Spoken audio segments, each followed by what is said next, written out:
Hello class, welcome to Connected.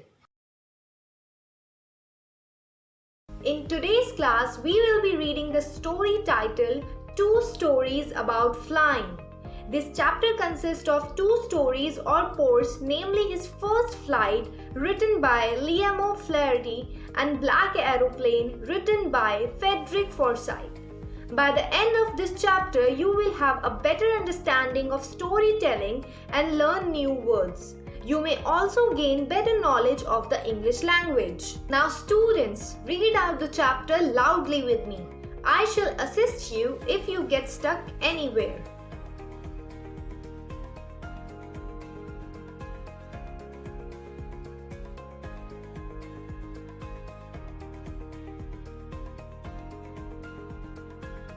We now begin with the first story out of the two.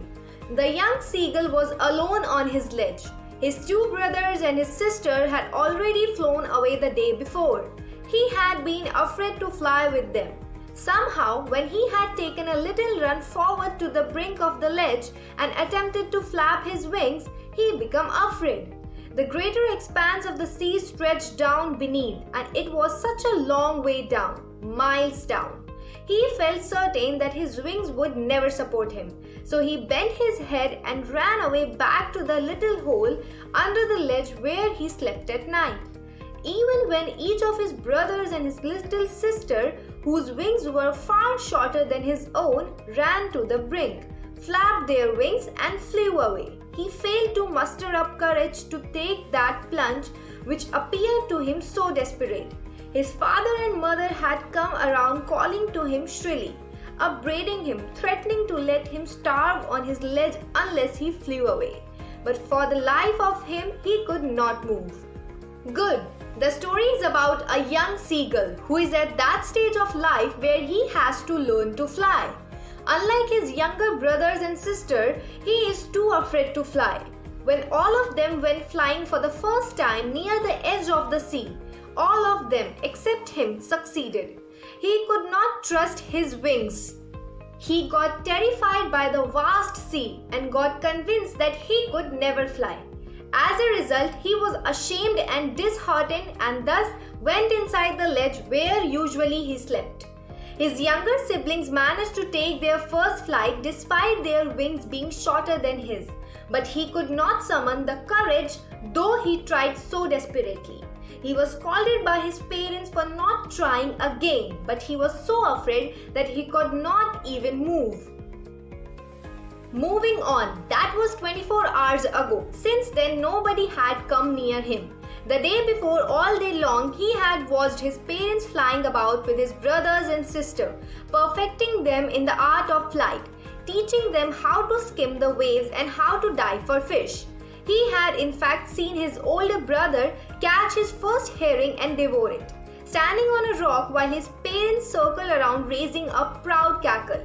And all the morning, the whole family had walked about on the big plateau midway down the opposite cliff, taunting him with his cowardice. The sun was now ascending the sky, blazing on his ledge that faced the south. He felt the heat because he had not eaten since the previous nightfall. He stepped slowly out of the brink of the ledge and standing on one leg with the other leg hidden under his wing. He closed one eye, then the other and pretended to be falling asleep. Still they took no notice of him. He saw his two brothers and his sister lying on the plateau dozing with their heads sunk in their necks. His fathers were preening the feather on his white back. Only his mother was looking at him. She was standing on a little high hump on the plateau, her white breast thrust forward. Now and again she tore at a piece of fish that lay at her feet and then scraped each side of her beak on the rock. The sight of the food maddened him. How he loved to tear food that way, scraping his beak now and again to wet it. Very well, now he had been alone for a day after he tried because his parents were busy focusing on his siblings. They helped his sibling master the art of flying and diving for food. His older sibling even caught his first fish when he proudly ate at a rock while his parents celebrated it. That morning his parents taunted him for being a coward. The sun had now risen and he was feeling the heat more than ever because he was empty stomached since the night before. He stepped out of his ledge and pretended to sleep on one leg to gain the attention of his family. Still, no one noticed him. His siblings were sleeping. His father was cleaning his feathers with his beak, and his mother was standing on another plateau eating fish while she noticed him. The seagull got mad about seeing the fish because he was very hungry. He loved to tear away fish and scrape his beak now and then. Ga, ga, ga. He cried, begging her to bring him some food. Ga, kol, ah. She screamed back derisively, but he kept calling plaintively, and after a minute or so, he uttered a joyful scream. His mother had picked up a piece of the fish and was flying across to him with it. He leaned out eagerly, tapping the rocks with his feet, trying to get nearer to her as she flew across. But when she was just opposite to him, she halted, her wings motionless, the piece of the fish in her beak almost within reach of his beak.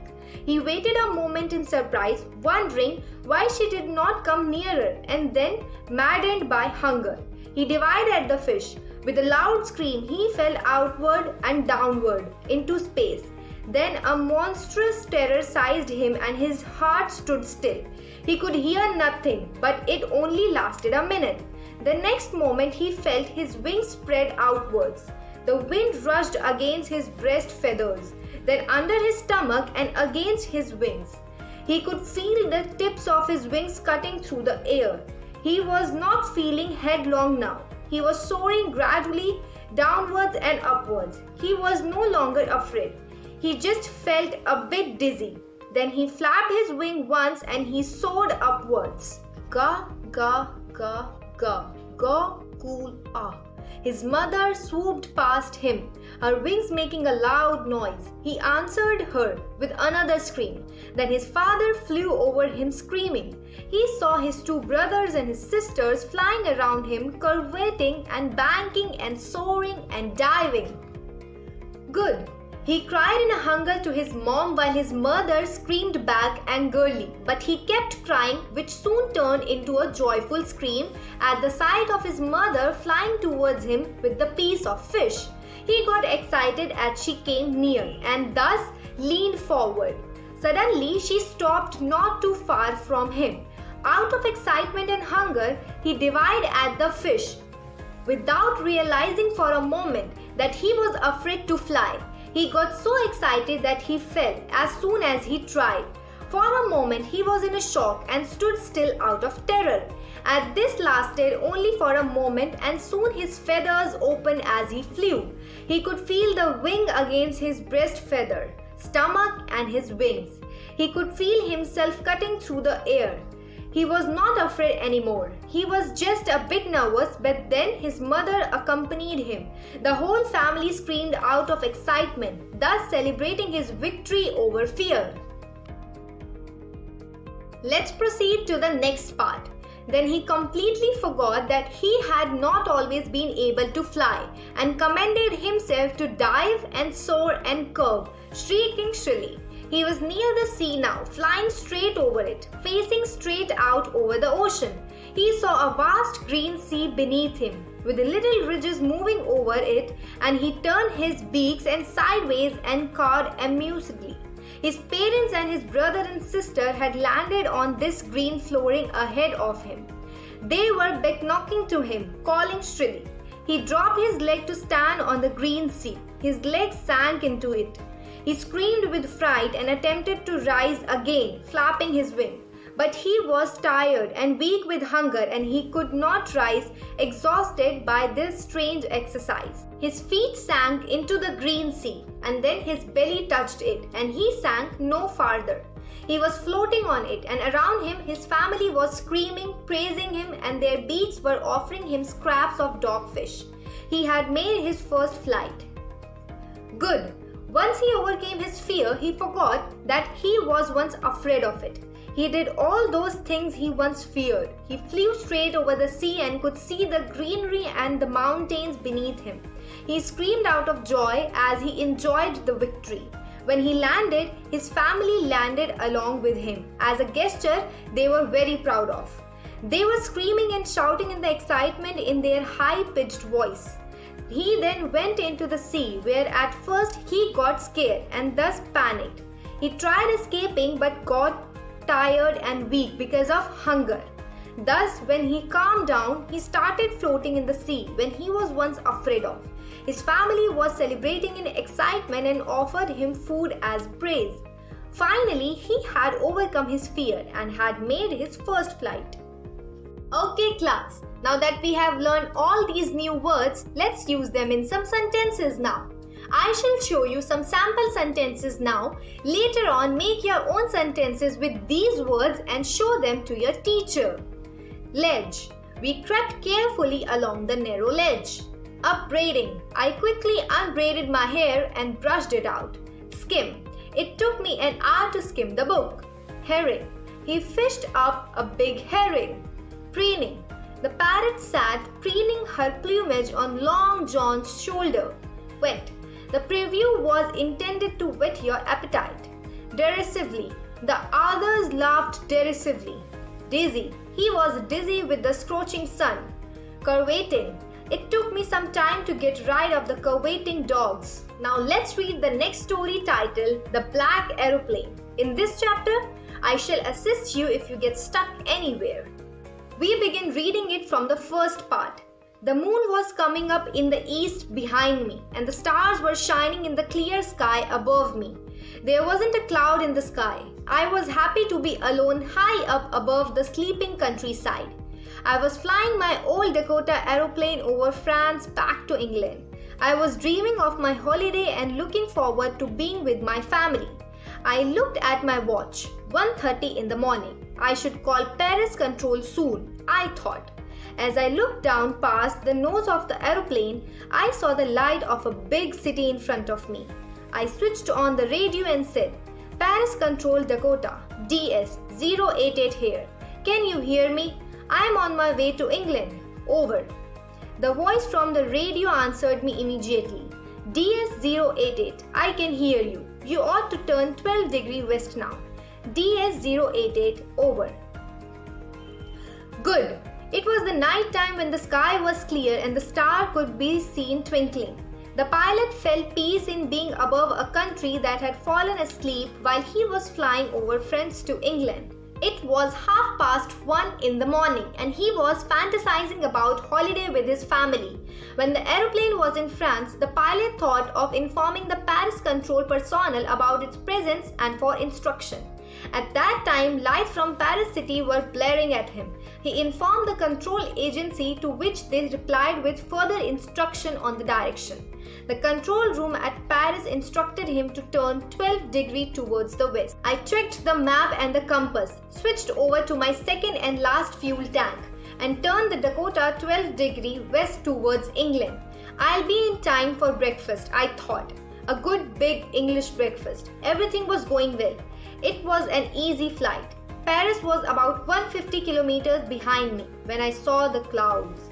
Storm clouds. They were huge. They looked like the black mountains standing in front of me across the sky. I knew I could not fly up and over them, and I did not have enough fuel to fly around them to the north or south.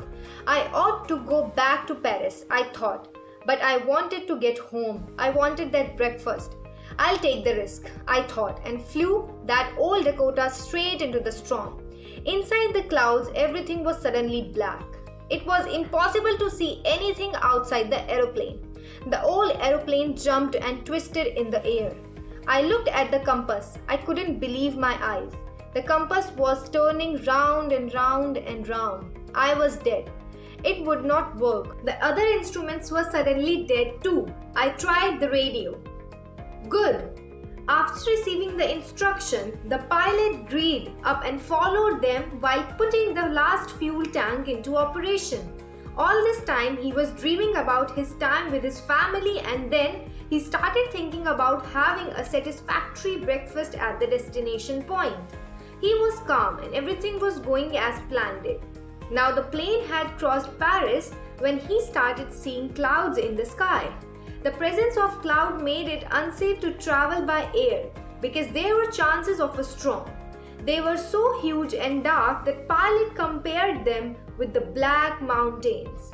He knew he couldn't pass them as it was impossible to go above them or escape them with the amount of fuel that was left in the last tank. The right decision would have been to fly back to Paris safely.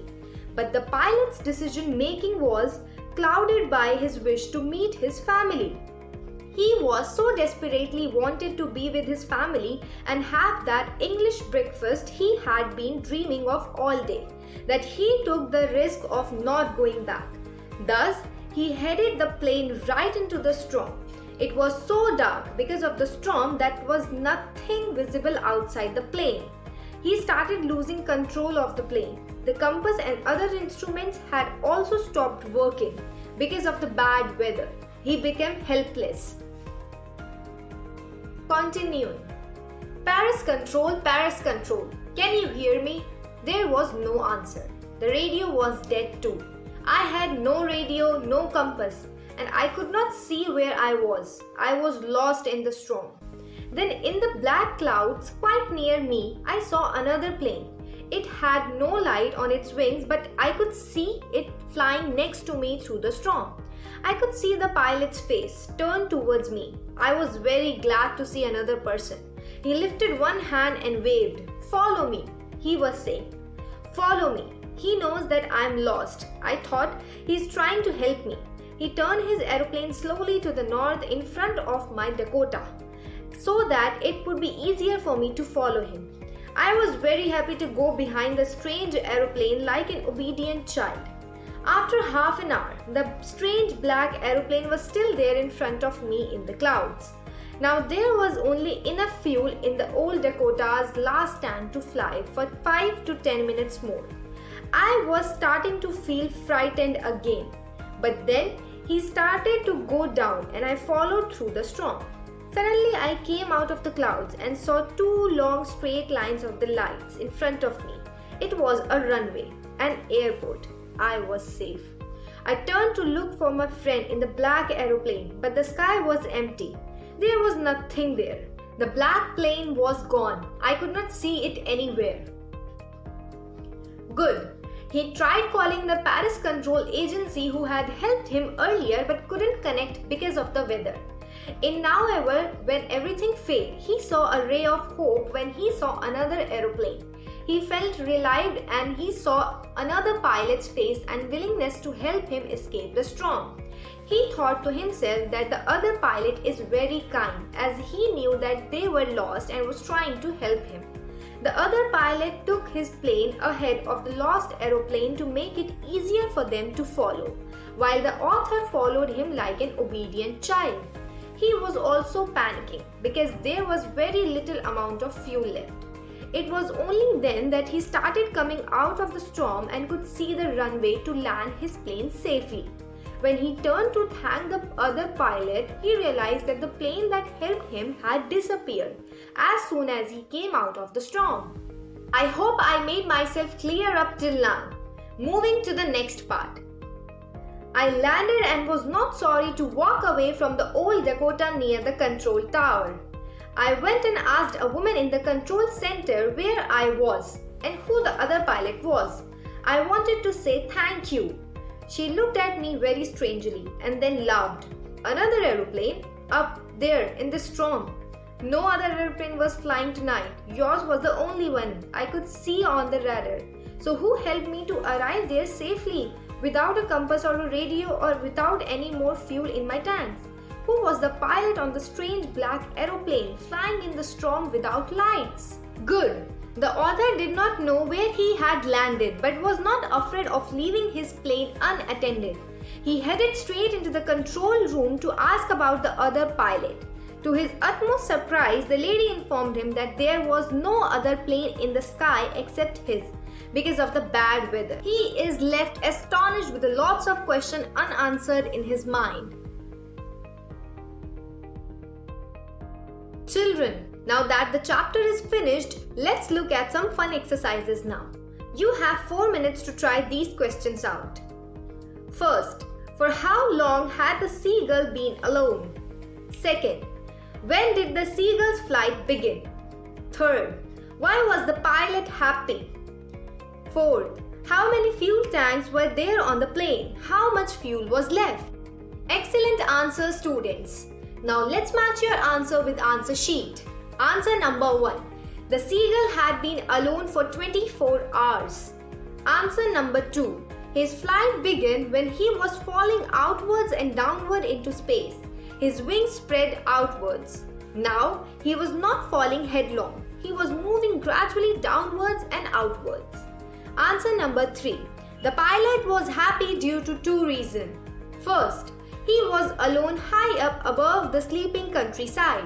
Second, he was dreaming of his holiday and looking forward to being with his family. Answer number 4. There was 2 fuel tanks in the plane. The pilot had already switched over to the second and the last tank, so there was enough fuel only to fly back to England.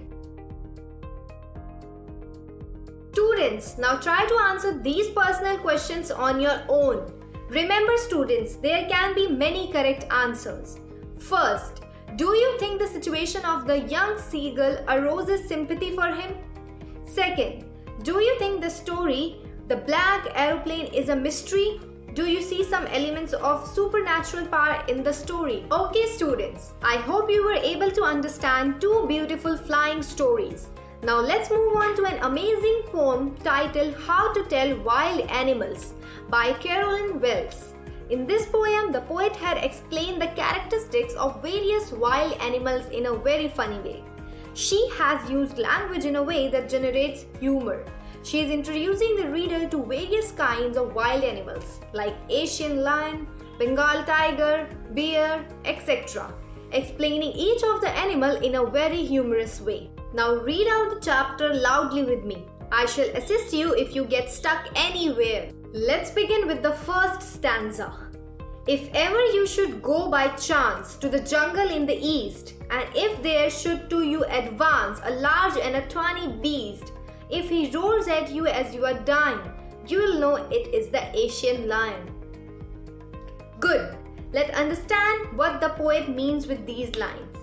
The poet is telling the reader how they can recognize various animals in the jungle of the east. So in the first stanza, she says that if the reader comes across an animal whose skin is yellowish brown in color, and if it roars at him so strongly that he can die out of fear, it means that he has encountered an Asian lion. She was humorously explained the Asian lion which could kill a person with its roar. Or if sometime when roaming round, a noble wild beast greets you with black strips on a yellow ground, just notice if he eats you. This simple rule may help you learn the Bengal tiger to discern. Good. In the next stanza, she explained an animal that roams in the jungle and belongs to a royal clan. The color of its skin is yellowish with black stripes. She says that if you notice that he kills you and eats you up, then this means that you have surely seen a Bengal tiger. This time also she has used dark humor to explain how a tiger looks, because once a person has been eaten up by a wild animal, there is no use in determining which wild animal it is. If strolling forth a beast you view, whose hide with spots is peppered, as soon as he has leapt on you, you'll know it is the leopard. 'Twill do no good to roar with pain, he'll only leap and leap again. Good. The poet says that if you are casually walking in a jungle, you will meet an animal who has skin with spots on it. This animal is so fast that it will leap on you at once, which means that it will jump on you. This jumping is an indication that it is none other than the leopard. Moreover, she adds that if you will cry out in pain, it is not going to be of any use as it will keep on jumping on you. So in this stanza, the poet has explained the characteristics of a leopard. If when you are walking round your yard, you meet a creature there who hugs you very, very hard, be sure it is a bear. If you have any doubts, I guess he'll give you just one more caress. Good. if you are walking in the lawn area of your house and you meet a creature which hugs you tightly, it is a bear. She further adds that if you are still in doubt regarding the animal, the easiest way is that he will keep hugging and touching you very gently. This act of his will make you sure about his identity. You will come to know that it is a bear. Though to distinguish beast of prey, a novice might nonplus. The crocodile you always may tell from the hyena thus. Hyenas come with merry smiles, but if they weep, they are crocodiles. Good. The poet says that for someone who is new to the job of recognizing animals, it will be like a puzzle to recognize animals that hunt other animals for their food. So here the poet tries to help out the readers by telling the difference between two animals.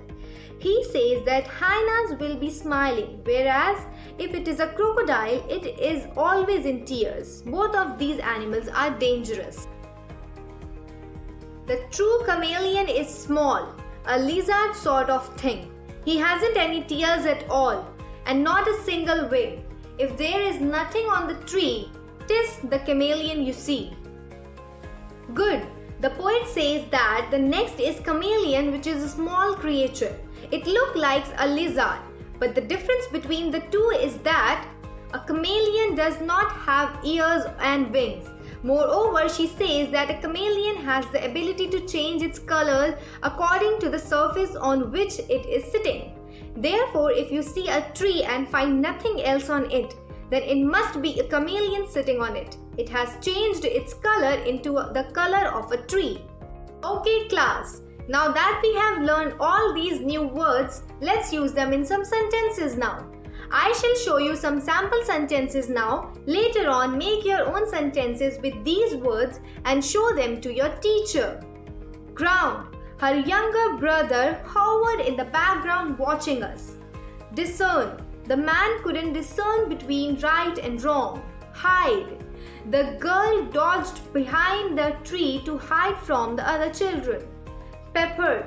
He finally stopped and was peppered with bullets from an Apache helicopter. Caress. Cameras caress them from every angle. Novice. I'm a complete novice at skiing. Nonplus. The speaker was completely nonplussed by the question. Children, now that the chapter is finished, let's look at some fun exercises now. You have 3 minutes to try these questions out. First, how does the poet tell us to identify a bear? Second, what does the poet tell us about a chameleon? Third, how does the poet distinguish the hyena from crocodile?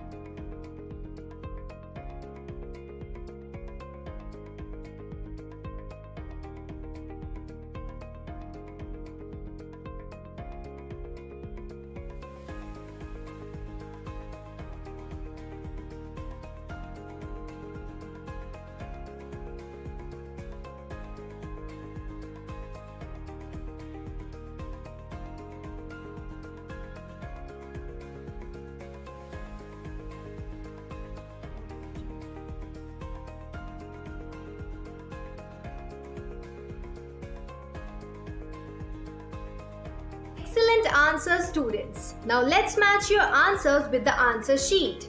The poet says that if, while walking round the courtyard of his house, a person meets a creature who hugs him very hard, then he can be sure that it is a bear. Answer number 2. The poet tells us that a chameleon is found on a tree. It is a creature which can change its color according to the surroundings. It is very difficult to see a chameleon on the tree because it changes its color according to the color of the tree. Answer number 3. The poet tells us how to distinguish a hyena from a crocodile. A hyena is an animal who can laugh. The poet says that if a creature greets a person while smiling merrily, then that creature is hyena. If a creature sheds tears while swallowing a person, then it is a crocodile. Students, now try to answer these personal questions on your own. Remember students, there can be many correct answers. Appearances are deceptive. Cite examples from the poem How to Tell Wild Animals to corroborate this statement. That's it for today's class. Thank you and hope you all had a fun learning.